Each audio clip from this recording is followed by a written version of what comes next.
அனைவருக்கும் வணக்கம். போன பதிவுல பீனியல் கிளாண்ட விஞ்ஞானபூர்வமாக பார்த்தோம். அதே பீனியல் கிளாண்ட மெய்ஞான கண்ணோட்டத்துல இருந்து பார்த்து அதுல சில குறிப்புகளை இந்த வீடியோல பார்க்கலாம். பீனியல் கிளாண்ட பத்தின மெய்ஞான விளக்கங்கள், சித்தர்கள் நூல்கள், ரிஷிகளின் தத்துவங்கள், நம்ம மரபு இல்லாத பிற மரபுகள், மதங்கள், இப்படி சத்தியத்தை உணர்ந்த எல்லாருமே பீனியல் கிளாண்ட் பத்தின மெய்ஞான விளக்கத்தை அவங்க உணர்ந்த விதத்துல, மொழியில பற்பல நூல்களை எழுதி வச்சுட்டு போயிருக்காங்க. இது ஒரு பெரிய கடல் அப்படின்னு நம்ம சொல்லணும். இந்த கடல்ல ஒரு சின்ன துளி தான் நம்ம இன்னைக்கு பார்க்க போறோம் இந்த வீடியோல. ஒரு சின்ன துளியா இருந்தாலும் இது ஒரு அரிய தகவல் மட்டும் இல்லாம இது வரைக்கும் பிரபலமாக்கப்படாத ஒரு செய்தி அப்படின்னு கூட சொல்லலாம். இது எங்க இருந்து பாக்குறோம் அப்படின்னா, இறையன்பு ஜெயந்தி அம்மா மூலியமாக வந்த நூல்கள் மற்றும் அருளுரைகள். சேனலுக்கு இதை ஃபர்ஸ்ட் டைம் வரீங்க, ஜெயந்தி அம்மா யாருன்னு தெரியாது அப்படின்னா டிஸ்கிரிப்ஷன்ல லிங்க்ஸ் இருக்கும், இதை பார்த்து தெரிஞ்சுக்கலாம். சுருக்கமா, இறையன்பு ஜெயந்தி அம்மா அவர்கள் அவங்களோட குருவோட அருளாலும் அவங்களோட பக்தியோட மிகுதியாலும் இதே பிப்ரவரி மாதம் 2015ஆம் ஆண்டுல சித்தர்கள், ஞானிகள், ரிஷிகள், தெய்வங்களோட குரல்கள் கேட்க ஆரம்பிச்சது.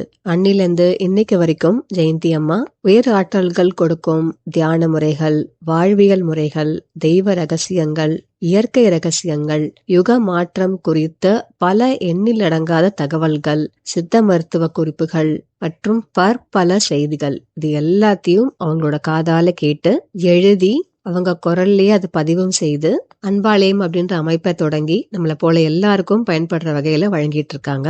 இந்த வீடியோவை பாக்குறவங்க, கேட்கிறவங்க நம்ம எல்லாருமே ஒரு நிமிஷம் இந்த வீடியோவை பாஸ் பண்ணிட்டு இந்த ஞானத்தை நமக்கு கொடுத்த அனைத்து உயர் ஆற்றல்களையும் வணங்கி அவங்க ஜெயந்தி அம்மாக்கு கொடுத்த அந்த ஞானத்துல ஒரு துளி கூட பிறழாம இந்த உண்மை சத்தியம் அப்படியே நம்மளோட அறிவையும் தாண்டி உணர்வுகள்ல கலந்து நம்ம எல்லாரோட ஆன்மாவையும் தட்டி எழுப்பணும் அப்படிங்கிற பிரார்த்தனையுடன் இந்த வீடியோவை தொடங்கலாம். ஒற்றை அணு பத்தினா இதுக்கு முன்னால ஒரு பதிவுல ஒற்றை அணுனா என்ன, ஆன்ம அணுனா என்ன, இந்த இரண்டும் வெட்டவெளியில இருந்து ஆரம்பிச்சு வெட்டவெளி, பேரண்டம், அண்டம் மற்றும் சூரியன், அங்க இருந்து கோள்களை வந்து அடைஞ்சி ஒரு ஆன்ம அணுவும் ஒரு சோல் ஆட்டம், ஒரு ஒற்றை அணுவும் சிங்கிள் ஆட்டம் ரெண்டும் இணைஞ்சி ஒரு ஜீவாத்மாவாக உருவாகி எப்படி வளர்கின்ற ஒரு சிசுக்குள்ள நுழையுது அப்படிங்கறத பார்த்தோம். நம்ம எல்லாருக்குள்ளயுமே மூளையோட உச்சி பகுதி தான் ஆன்ம அணுவோட இருப்பிடம். அதே மாதிரி உள் மூளையில இருக்கக்கூடிய பீனியல் கிளாண்ட் ஒற்றை அணுவோட இருப்பிடம். ஆன்மா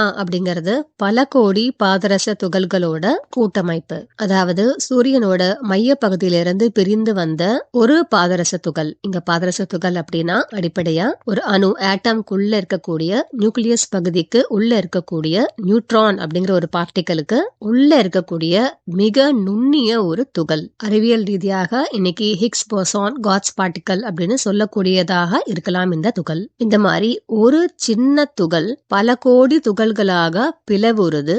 ஆத்ம அணுவாக சிரசோட உச்சியில ஒரு பகுதியும் மீதமுள்ள பிளவுற்ற பாதரச துகள்கள் பீனியல் சுரபிக்கும் பிட்யூட்டரி சுரபிக்கும் இடையிலுள்ள உள்மூளை பகுதியில இருக்கக்கூடிய நரம்பணுக்களுக்கு உள்ள இருக்கக்கூடிய ஆட்டம்ஸ் அணுக்களுக்கும் உள்ள ஆத்ம கருவாக சிறைப்பட்டுட்டு இருக்கு அப்படிங்கறத இதுக்கு முன்னாடி நம்ம பார்த்திருக்கோம். இப்படி சிறைப்படுத்தப்பட்ட அனைத்து ஆத்ம கருக்களும் விடுதலையுற்று உச்சியில இருக்கக்கூடிய ஆத்ம அணுவை சென்று அடையணும். ஒவ்வொரு ஆத்ம கருவும், அதாவது ஒவ்வொரு பிளவுற்ற அந்த சின்ன சின்ன பாதரச துகளும் உச்சியில இருக்கக்கூடிய ஆத்ம அணுவோட இணையும் போது அது ஒன்றுக்கு பின்னால் ஒன்று இணைந்து ஒரு ஒளி பாலத்தை உருவாக்குது. பொதுவா நம்ம இறந்ததுக்கு அப்புறமா ஒரு லைட் பிரிட்ஜ்ல வாக் பண்ணுவோம், இல்ல ஒரு டனலுக்குள்ள வாக் பண்ணுவோம் அப்படின்னு சொல்லப்படுறது இந்த ஒளி பாலத்தை தான் குறிக்குது. ஒற்றை அணு அப்படிங்கறது பிளவு படாத ஒரு பாதரச துகள். ஒரு நாள்ல சூரிய உதயம் நாழிகையிலிருந்து சூரியன்ல இருந்து ஆற்றல்கள் ஆத்ம அணுவுக்கு வழங்கப்படுது.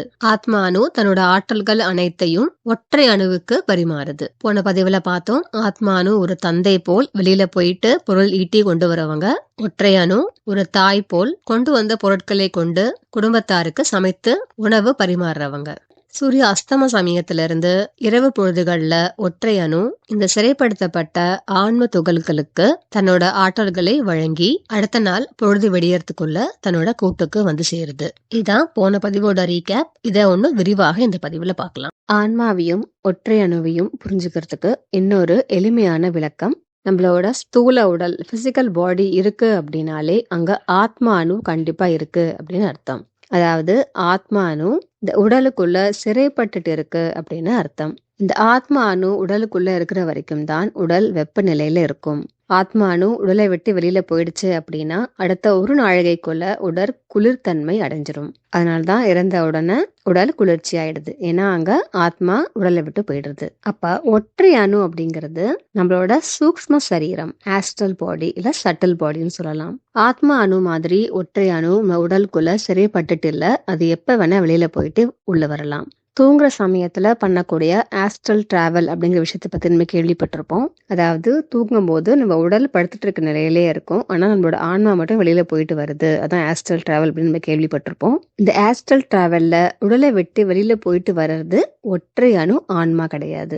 அதே மாதிரி நம்ம கனவு காணும் போது அந்த இடத்துலயும் உடல் கிடையாது. நம்ம உடல் மூலியமாக நம்ம அந்த கனவை பார்க்கல, நம்மளுடைய சூக்ஷ்ம சரீரம் இந்த ஆஸ்ட்ரல் பாடி மூலியமாக தான் நம்ம கனவுகளையும் பார்க்கறோம். இப்படி கனவுல வர காட்சிகளையும் நமக்கு காட்டி கொடுப்பது ஒற்றை அணு. ஆனா இந்த மாதிரி காட்சிகளை காண்பிச்சு கொடு அப்படின்னு சொல்றது ஆத்மா. ஆத்மாவோட உத்தரவின்படி ஒற்றை அணு நமக்கு கனவுகளை காட்டுது. அது மட்டும் இல்லாம கனவுகள் மூலமாகவோ இல்ல வேறு வழியாகவோ முற்பிறவி சம்பவங்களையோ இல்லைன்னா பிற்காலத்துல நடக்க போற நிகழ்வுகளையோ நமக்கு காட்டுறதும் இந்த ஒற்றை அணு தான். சூக்ஷ்ம சரீரம் அப்படிங்கிறது நமக்கு பரிச்சயமான ஒரு விஷயமா இருக்கும். ஆனா ஒற்றை அணு அப்படிங்கிற ஒரு வார்த்தையை நம்ம புதிதாக கேள்விப்பட்டதுனால சூக்ஷ்ம சரீரத்தோட நம்ம இணைச்சி அதுதான் இந்த ஒற்றை அணு அப்படின்னு புரிஞ்சுக்கும் போது நம்மளால ஒன்னும் ஆழமாக கனெக்ட் பண்ண முடியும். இந்த வீடியோல ஒவ்வொரு வரியோ இல்ல விளக்கமோ எந்த நூல்ல எந்த பக்கத்துல இருந்து எடுக்கப்படுது அப்படிங்கிற ரெஃபரன்ஸ் நீங்க வீடியோ மேலேயே சைட்ல பாத்துக்கிட்டே வரலாம். அந்தந்த பாகங்களை இன்னும் விரிவா பாக்குறதுக்கு இந்த நூல்களை நீங்க வாசிக்கலாம். ஆத்மா அணு அப்படிங்கிறது நம்ம சிரசோட உச்சியில இருக்கு. அதே மாதிரி ஒற்றை அணு பீனியல் சுரபிக்குள்ள இருக்கு அப்படிங்கறத பார்த்தோம். ஆனா ஒற்றை அணு எப்போதுமே பீனியல் சுரபிக்குள்ள இருக்கிறது இல்ல. போன பதிவுல பார்த்த மாதிரி ஆத்மா அணு அப்படிங்கிறது ஒரு கோயில்ல மூலவர் மாதிரி சன்னதிக்குள்ள இருக்கக்கூடிய சிலை. ஒற்றை அணு கோயிலோட உற்சவர் மாதிரி வீதியில உலா வரக்கூடியவர். ஒரு நாள்ல 60 நாழிகைகள் இருக்கு. ஒரு நாழிகை அப்படிங்கிறது 24 நிமிடங்கள், 24 minutes. இங்க ஒரு நாளோட துவக்கம் அப்படிங்கிறது இரவு 12 மணி கிடையாது. பிரம்ம முகூர்த்த நேரமான அதிகாலை 3 மணி தான் ஒரு நாளோட துவக்கம். முதல் 20 நாழிகையில, அதாவது அதிகாலை 3 மணியிலிருந்து சுமார் 11 மணி வரைக்கும் இந்த 8 மணி நேரத்துக்கு சிரசோட உச்சியை அடைந்து ஆத்மானுக்கு மிக அருகிலே இருக்கும். அடுத்த 20 நாழிகைக்கு, அதாவது காலை 11 மணியிலிருந்து இரவு 7 மணி வரைக்கும் உச்சியிலிருந்து கீழே இறங்கி தன்னோட இருப்பிடமான உயிரின் கூடு அதோட மத்தியில வசிக்க துவங்கும். உயிர் கூடு அப்படிங்கறதா பீனியல் சுரபி. மூன்றாவது 20 நாழிகை நேரத்துல, அதாவது இரவு 7 மணியிலிருந்து அடுத்த நாள் அதிகாலை 3 மணி வரைக்கும் உயிர் கூட்டை விட்டு இன்னும் கீழே இறங்கி சிரஸ்ல இருக்கிற மத்த அணுக்களை சந்திச்சு உணவளிச்சு அதோட தேவைகளை குறிப்பெடுத்துக்கிட்டு தாங்கிட்ட இருந்த எல்லா ஆற்றலுமே கொடுத்துட்டு அடுத்த நாள் காலை 3 மணி அந்த பிரம்ம முகூர்த்த நேரத்துல மறுபடியும் ஆத்மா அணுவை அடையுது. ஒற்றை அணு தன்னை சுத்தி 2 வகையான கூடுகளை உருவாக்குது. Inner shell and outer shell. Outer shell அப்படிங்கிறது ஒரு நாள்ல பகல் பொழுதுகள்ல நம்ம மூளையில நடக்கக்கூடிய இயக்கத்தின் காரணமாக உண்டாகக்கூடிய கழிவு பொருட்கள். இது பாதரச தன்மை நிறைந்ததாக இருக்கும். மர்க்கரி எலிமெண்டோட ப்ராப்பர்ட்டி இந்த கழிவுகள்ல இருக்கும். இந்த கழிவுகளால ஆன இந்த அவுட்டர் ஷெல் நீர்த்த தன்மையுடையதாக இருக்கும். லிக்விட் மர்க்கரி ஸ்டேட்ல இருக்கு. இத 7ஆம் திரை அப்படின்னு சொல்றாங்க. நம்ம ஆன்மாவை மறைக்கக்கூடிய 14 திரைகள் இருக்கு. அதுல இந்த அவுட்டர் ஷெல் அப்படிங்கிறது 7ஆம் திரை. திரைகளை பத்தி விரிவாக நவசக்தி நூல்கள் மற்றும் ஒலி சவுண்ட் புக்ல படிக்கலாம். ஒரு அம்மாவோட கர்ப்பப்பையில ஒரு சிசு வளர்ந்துட்டு இருக்கும் போது மூளையில சில பகுதிகள் ஏற்கனவே வளர ஆரம்பிச்சிருக்கும். அதுக்கப்புறமா சில நாட்களுக்கு அப்புறமா தான் ஒற்றை அணுவும் ஆத்மா அணுவும் அந்த உடலுக்குள்ள இறங்குது. ஒற்றை அணு உடலுக்குள்ள வரத்துக்கு முன்னாலேயே அந்த சிசுவோட மூளைக்குள்ள கழிவுகள் தேங்கி இருந்திருக்கும், பாதரச கழிவுகள். ஒற்றை அணு அந்த சிசுவோட மூளைக்குள்ள இறங்கின உடனே அது செய்யக்கூடிய முதல் வேலை தேங்கி இருந்த கழிவுகளை தன்னை சுத்தி தன்னோட பாதுகாப்புக்காக ஒரு உயிர் கூடாக மாற்றி அமைப்பது. இங்கதான் இன்னர் ஷெல் ஃபார்ம் ஆகுது. இன்னர் ஷெல்ல தான் பீனியல் கிளாண்டுன்னு சொல்றோம், ரசமணி அப்படின்னு சொல்றோம். உருகிய பாதரசம் இறுகிய பாதரசமாக மாறும் போது அதை ரசமணின்னு சொல்றோம். Liquid to solid state of mercury.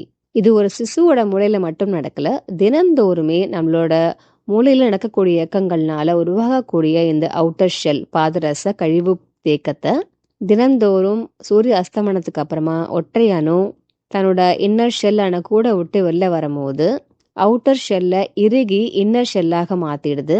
அதே மாதிரி இன்னர் ஷெல் உருகி கரைந்து இலக தொடங்க ஆரம்பிக்குது. இந்த இன்னர் ஷெல் கொஞ்சம் கொஞ்சமாக கரைய ஆரம்பிக்கும் போது ஒன்று கரி அமில வாயு கார்பன் டை ஆக்சைடை உற்பத்தி செய்து அது நம்மளோட சுவாசம் மூலியமாக எக்ஸலேஷன் மூலியமாக வெளியேற்றப்படுது. 2 ஒரு விதமான உயிர் திரவத்தை உற்பத்தி செய்யுது. இதுதான் நம்ம மெலட்டோனின் அப்படின்னு சொல்றோம்.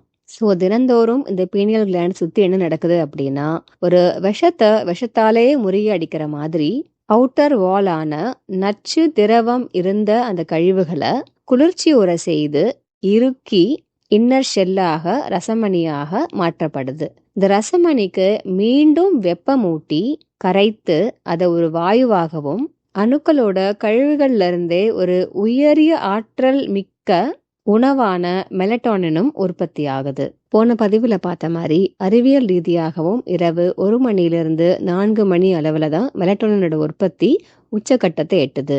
மெய்ஞான ரீதியாக பார்த்தாலும் ஒற்றை அணு தன்னோட கூட்டை விட்டு வெளியில போயிட்டு மீண்டும் சிரசோட உச்சி ஆத்ம அணுவுக்கு வரக்கூடிய அந்த சமயத்துல அந்த இடைப்பட்ட நேரத்துல உயிர்கூடான ரசமணி கொஞ்சம் கொஞ்சமாக இலக தொடங்குது. அப்பதான் மெலட்டோனின் உற்பத்தி ஆகுது. நமக்குள்ள பலவிதமான ஆன்மீக ரீதியாக மாற்றங்கள் நடக்கும்போது, ஆன்மீக முன்னேற்றம் நடக்கும்போது பகல் பொழுதுகளிலும் மூளைக்குள்ள இருக்க இயக்கங்கள் கொஞ்சம் கொஞ்சமாக குறைய ஆரம்பிக்குது. அப்போ உருவாகக்கூடிய கழிவுகளும் குறையுது. அதாவது அவுட்டர் ஷெல் கொஞ்சம் கொஞ்சமாக குறைய ஆரம்பிக்குது. அதாவது 7ஆம் திரையே குறைய ஆரம்பிக்குது. அப்படி இருக்கும்போது அவுட்டர் ஷெல் இன்னர் ஷெல்லாக உருமாறக்கூடிய அந்த அவசியம் ஏற்படுறது இல்ல. முற்றிலுமாக இந்த கழிவுகளே இல்ல அப்படின்னா அவுட்டர் ஷெல்லும் இருக்காது. அவுட்டர் ஷெல் ரசமணியாக மாறறதுக்கும் அங்க எதுவுமே இருக்காது. அதாவது அவுட்டர் ஷெல் இந்த இன்னர் ஷெல்னு சொல்லக்கூடிய ரசமணி பீனியல் கிளாண்ட் எதுவுமே இல்லாம ஒற்றை அணு மட்டும் தனித்து அந்த இடத்துல வசித்து வருது. ஞானிகளும் சித்தர்களும் அடையக்கூடிய மிகப்பெரிய நிலை இதுதான். இதை நம்ம சயின்டிபிக்கா யோசிச்சோம் அப்படின்னா அப்ப பீனியல் கிளாண்ட் இல்லாம ஒருத்தவங்க உயிர் வாழ முடியுமா அப்படின்னு கேட்டா சில ரேர் பீப்புள் அரிய மனிதர்கள் யதார்த்தமா எடுத்த அவங்களோட பிரெயின் ஸ்கேன்ல அவங்களுக்குள்ள பீனியல் கிளாண்ட் அப்படிங்கிற ஒரு உறுப்பே இல்லாம அவங்க வாழ்றாங்க அப்படிங்கறத கண்டுபிடிச்சிருக்கு இன்னைக்கு அறிவியல். இப்படி கூடற்று நிலைக்கக்கூடிய ஒற்றை அணு சுரக்கக்கூடிய ஒரு மிக உயரிய பால் போன்ற ஒரு திரவத்தை தான் அமிர்தம் அப்படின்னு சொல்றோம். மெத்தலாஜிக்கலா தேவர்களும் அசுரர்களும் பார்க்கடல்ல கடைஞ்சி விஷம் வெளியேறுச்சு, அதுக்கப்புறமா அமிர்தம் வெளியேறுச்சு அப்படின்னு சொல்லக்கூடியது எல்லாமே இந்த பீனியல் சுரபியோட இயக்கத்தை தான் குறிக்குது. விஷத்தன்மை உடைய இந்த அவுட்டர் ஷெல் மற்றும் அதுல இருந்து உருவாகின இந்த இன்னர் ஷெல் இந்த 2 கூடும் அழிக்கப்படும் போது உருவாகக்கூடியதுதான் அமிர்தம். பரிமள குரு அன்னை ஜெயந்தி அம்மாக்கு கொடுத்த ஒரு அருளுரையில சொல்றாங்க, பரிமள குரு அன்னையாக அவங்க ஏற்றிருந்த அந்த பிறவியில உயிரின் கூட்டினை நிரந்தரமாய் நீக்குவது எவ்விதம் என்றே நான் கற்றறிந்தேன் அப்படின்னு சொல்றாங்க. இதுவே ஆன்மீக சாதனையாகும். உயிர் கூடற்ற ஒற்றை அணு மாத்திரமே பல்வேறு சித்துக்களை புரிந்திட உதவிடும். நிரந்தரமான விழிப்புணர்வு நிலை சித்திக்கும். ஞானம் என்பது பூரணத்துவம் அடையும். புற பணிகளை ஏற்காது மூளைக்கு இயக்கம் அதிகமாக கொடுக்காம இருக்கும்போது மட்டும்தான் இந்த நிலை சித்திக்க முடியும் அப்படின்னு சொல்றாங்க. இப்படி இரவு 7 மணி அளவுல தன்னோட இருப்பிடமான உயிர்கூடான பீனியல் சுரபியை விட்டு வெளியில வர ஒற்றை அணு முதல் 1.5 நாழிகை நேரம், அதாவது 36 நிமிடங்கள் 10வது வட்டமான சத்தியயுக அணுக்களோட தொடர்பு கொண்டு அதனோட தேவைகளை பூர்த்தி செய்யுது. இதுக்கு முன்னாடி நம்ம ஒரு வீடியோல பார்த்திருப்போம். பீனியல் சுரபிக்கும் பிட்யூட்டரி சுரபிக்கும் இடையில உள் மூலையில 10 வட்டங்கள் அமைப்புல சில நரம்பணுக்கள் அமைஞ்சிருக்கும். 3 டைமென்ஷன்ல ஒரு ஸ்பைரல் இருக்கிற மாதிரி கற்பனை பண்ணிக்கணும். இதுல ஒவ்வொரு ஸ்பைரலும் ஒரு வட்டம் அப்படின்னு சொல்லப்படுது. இப்படி பிட்யூட்டரி கிளாண்டுக்கும் பீனியல் கிளாண்டுக்கும் இடையில 10 வட்டங்கள் இருக்கு. ஒரு மூளையை டிசெக்ட் பண்ணி பிரிச்சு பார்த்தா இந்த மாதிரி வட்டத்தெல்லாம் பார்க்க முடியாது. அகத்திய மகரிஷிகள் அவரோட ஞான சித்தியினால் மூளைக்குள்ள பயணம் சென்று மூளையோட அமைப்பை பத்தி அவர் கண்டறிஞ்ச உண்மைகளை பாரத்வாஜ மகரிஷிகள் மூலயமாக இறையன்பு ஜெயந்தி அம்மாக்கு சொன்ன செய்தி கலியுக காவியம் ஒரு ஆத்மாவின் சுயசரிதம் அப்படின்ற நூல்ல இந்த 10 வட்ட அணுக்களை பத்தி விரிவாக நம்ம படிக்கலாம். இப்படி ஒற்றை அணுவுக்கு மிக நெருக்கமாக 10வது வட்டத்துல இருக்கக்கூடியது சத்தியயுக வட்ட அணுக்கள். அடுத்த 3 வட்டங்கள் 9, 8, 7ல இருக்கக்கூடியது திரேதாயுக வட்ட அணுக்கள். அடுத்து 6, 5, 4 அப்படிங்கிற 3 வட்டத்துல இருக்கிறது துவாபர யுக வட்ட அணுக்கள். வட்டங்கள் 3, 2 மற்றும் 1 கடைசி வட்டம். இந்த 3 வட்டத்துல இருக்கக்கூடியது கலியுக வட்ட அணுக்கள். இந்த ஒவ்வொரு வட்டத்திலையும் இருக்கக்கூடிய அணுக்களோட தன்மைகள் என்ன, அதோட இயக்கங்கள் என்ன, நம்ம ஆன்மீக பயணத்துல இந்த வட்ட அணுக்களோட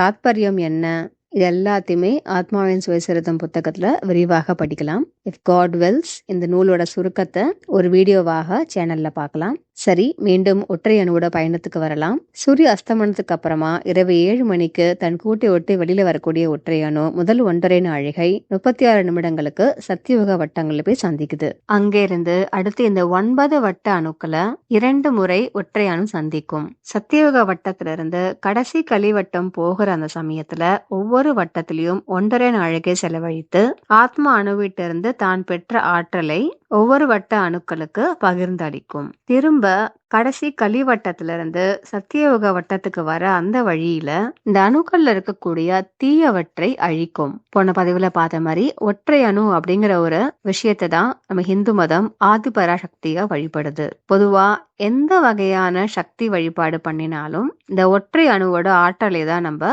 வழிபடுறோம். அணுக்களுக்கு உணவளிக்கும் போது வரங்களையும் கருணையும் அளிக்கக்கூடிய அன்னையாகவும், அணுக்களுக்குள்ள இருக்கக்கூடிய தீயவற்றை அழிக்கும் போது உக்கிர காளி தேவியாக, மாரியம்மனாகவும் இந்த ஒற்றை அணுவை நம்ம வெளிப்புறத்துல வழிபடுறோம்.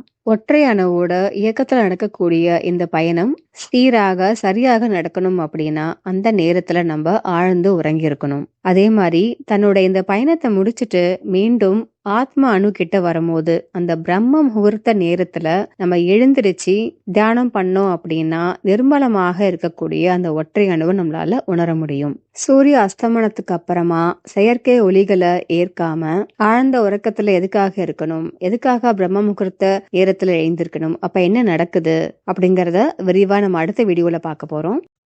தொடர்ந்து பயணிக்கலாம். இயற்கையை தேடி நம் பயணங்கள் அனைத்தும் இனிதாக அமைய வாழ்த்துக்கள். நன்றி, வணக்கம்.